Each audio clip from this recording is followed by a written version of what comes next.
Hello दोस्तों, आज हम आप लोगों के लिए तीसरा अभ्यास 13B का तीसरा और चौथा क्वेश्चन लाए हैं, जिसमें बोला है वृत्त O का बिंदु O वृत्त का केंद्र है। वृत्त के अंतर्गत एक वर्ग ABCD बनाया गया है। वर्ग की भुजा वृत्त के केंद्र पर कितने अंश का कोण अंतरित करती है। अब यहाँ पे हमारा एक वृत्त है, एक हमारा वृत्त है जो दो सीमाएं हैं हमारी। एक हमारी है ए बी और सी डी। ये दो जीवाएं हैं इसमें, मतलब ए बी और सी डी। यहाँ पर वृत्त के अंतर्गत एक वर्ग, मतलब जिसकी चारों भुजाएं आपस में बराबर होती हैं उसे हम लोग वर्ग कहते हैं। जिसकी चारों भुजाएं आपस में बराबर होती हैं उसे हम लोग क्या कहते हैं, वर्ग कहते हैं। अब यहाँ पे दिया है ये हमारा बिंदु O, वृत्त का केंद्र हमारा O है। वृत्त का केंद्र हमारा क्या है, O है। अब यहाँ पर दिया है A और B। यहाँ पर वृत्त के अंतर्गत एक वर्ग ABCD बनाया गया। वर्ग की भुजा वृत्त के केंद्र पर, वृत्त के केंद्र पर कितने अंश का, मतलब यहाँ पर हमारा कितने अंश का कोण बनेगा ये हमको बताना है। चारों भुजाओं पर हमारे कितने कितने अंश के कोण बनेंगे ये हमको दिखाना है। तो यहाँ पर लिखेंगे वर्ग की चारों भुजाएं, अब यहाँ पे चार भुजा बन रही है, 1 2 3 4। अब यहाँ पर चार भुजाएं बन रही हैं, तो वर्ग की चारों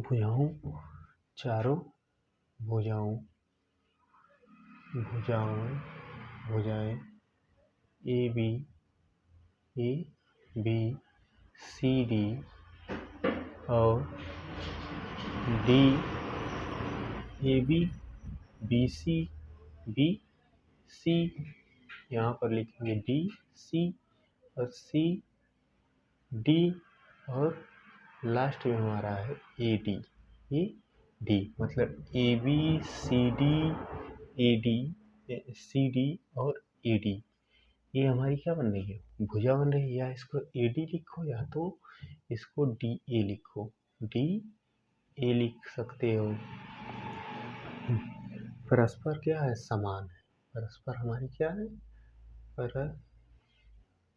परस्पर समान है, परस्पर समान है। जब यहाँ पर जो हमारी भुजाएं ये आपस में जब समान होती हैं तो इनकी भुजाएं भी आपस में क्या होती हैं, समान है। ये भुजाएं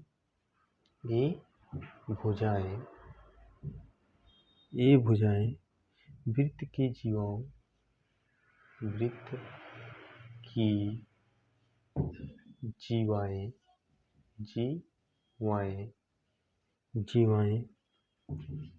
जीवाएं। अब यहाँ पर देखो वृत्त की जीवा, जैसे यहाँ पर हम कोई एक वृत्त बनाते हैं, इसके अंदर जो लाइनिंग होती है ये हमारी जीवा कहलाती है। तो यहाँ पर हमारा ये जो हमारी है A B B C D और डी ए, ये हमारी क्या कहलाएंगी, ये जो हमारी है ये सब हमारी जीवाएं कहलाएंगी। अब यहाँ पर है प्रत्येक जीवा, यहाँ पर लिखेंगे प्रत्येक जीवा। अब यहाँ पर देखो प्रत्येक जीवा, जैसे हमारा ए प्रत्येक जीवा द्वारा क्या बन रहा है, कोण बन रहे हैं। तो यहाँ पर लिखेंगे प्रत्येक जीवा द्वारा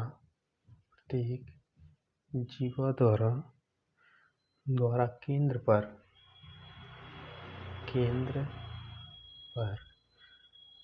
पर आंतरिक कोण,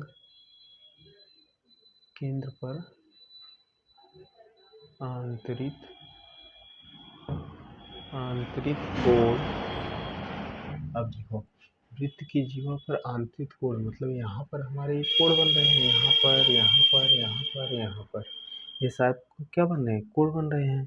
तो अब हम लोग लिखेंगे आंतरिक कोण क्या होते हैं, समान होते हैं। वृत्त के जीवा पर जो कोण हमारा बनता है वो हमारा जो होता है वो समान होता है। तो यहाँ आंतरिक कोण क्या होते हैं, समान होते हैं, समान होते हैं, समान होते हैं। अब यहाँ पर अब हमारा वृत्त की मान कितने का होता है, 360 अंश का होता है। वृत्त का मान कितना होता है, 360 अंश का होता है। मतलब एक कोण इस कोण का आधा होगा, एक कोण इस कोण का क्या होगा, आधा होगा। तो यहाँ पर लिखेंगे कोण BOC, मतलब BOC, मतलब अगर एक कोण हम लोग निकालते हैं, 1 2 3 4, अब यहाँ पर अगर BOC निकालते हैं तो यहाँ BOC बराबर 1/2 गुणे 360 अंश। इसको काट देंगे, इसको काट देंगे।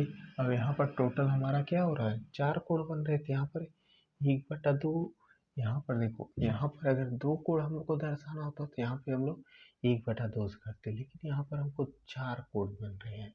कितने कोण बन रहे हैं, 4 कोण बन रहे हैं। तो यहाँ हम लोग 1/4 से काटेंगे। तो यहाँ पर काटेंगे तो यहाँ हो जाएगा कितना, कोण BOC बराबर 90 अंश।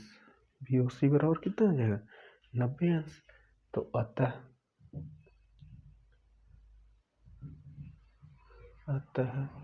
वर्ग वर्ग की भुजा वर्ग की भुजा द्वारा वर्ग की भुजा द्वारा द्वारा केंद्र पर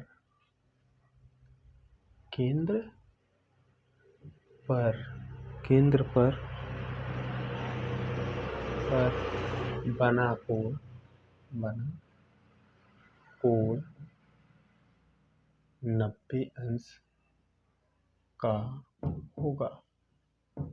मतलब यहाँ पे जो कोण बन रहे हैं वो हमारे कितने कितने अंश के बन रहे हैं। मतलब यहाँ से अगर एक सीधी रेखा जा रही है तो ये हमारा 90 अंश का बन रहा है, ये भी हमारा 90 अंश का बन रहा है, ये भी हमारा 90 अंश का बन रहा है। तो यहाँ पर जो है कितने कितने अंश के कोण बन रहे हैं, 90 अंश के कोण बन रहे हैं। अब यहाँ हमारा चौथा सवाल है कि प्रश्न नंबर 4, एक वृत्त के अंतर्गत एक समबाहुभुज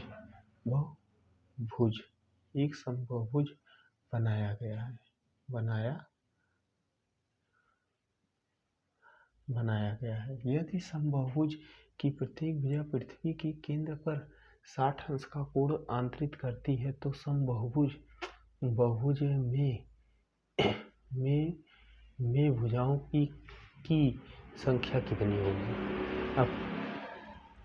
अब यहाँ पर हमारा मान लो कोई एक वृत्त है, एक हमारा क्या है, वृत्त है जो केंद्र पर स्थित।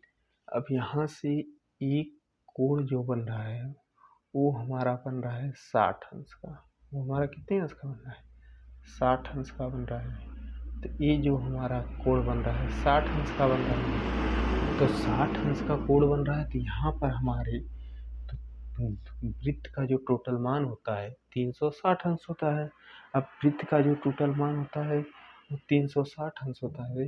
यहाँ पर ए मान लो, इसको बी मान लो, मतलब ओ ए बी, चाहे ए ओ बी का मान हमारा है 60 अंश।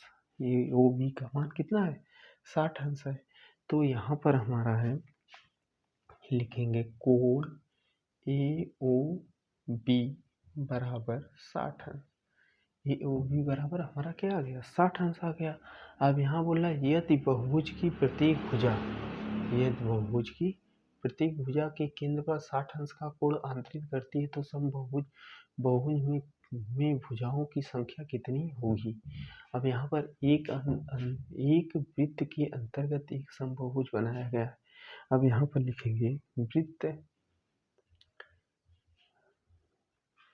वृत्त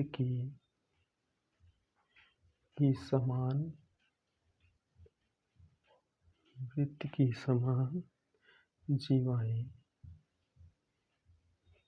समान जीवाएं, अब यहाँ पर वृत्त के अंदर जो जीवा होगी वो हमारी क्या होगी, समान होगी। अब मान लो यहाँ से यहाँ तक, अब ये हमारी जो जीवा होगी यहाँ से यहाँ तक, ये हमारी जीवा क्या होगी, समान होगी। CD इसको मान लेते हैं।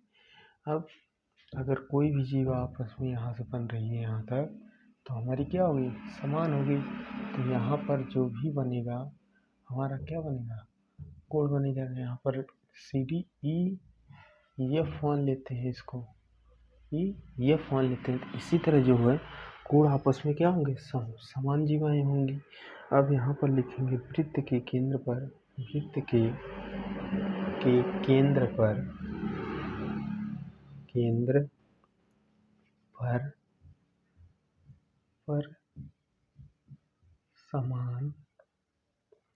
समान कोण आंतरित करती है, समान कोण आंतरित करती है। अब यहाँ पर जो इसके अंदर के कोण बनेंगे वो क्या बनेंगे, बराबर बनेंगे। अब यहाँ पर जो एक जीवा होगी वह दूसरे जीवा के बराबर होगी, है। यहाँ पर भी 60 अंश का बनेगा, यहाँ पर भी 60 अंश का बनेगा, यहाँ पर भी 60 अंश का बनेगा और यहाँ पर भी 60 अंश का बनेगा। तो टोटल मतलब जीवाएं हमें निकालनी है। तो वृत्त का मान टोटल होता है 360 अंश। तो यहाँ पर आंतरित करती हैं तो अतः समबाहुभुज में, अतः लिखेंगे समबाहुभुज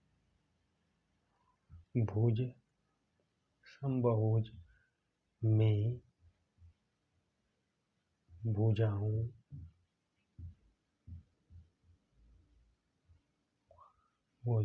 की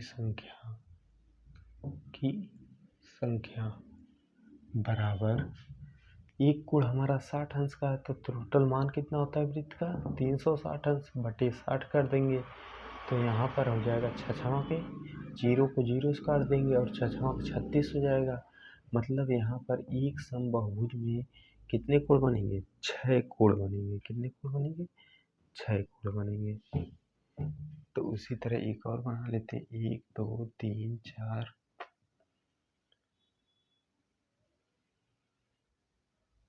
5 और 1 6 कोण बनेंगे।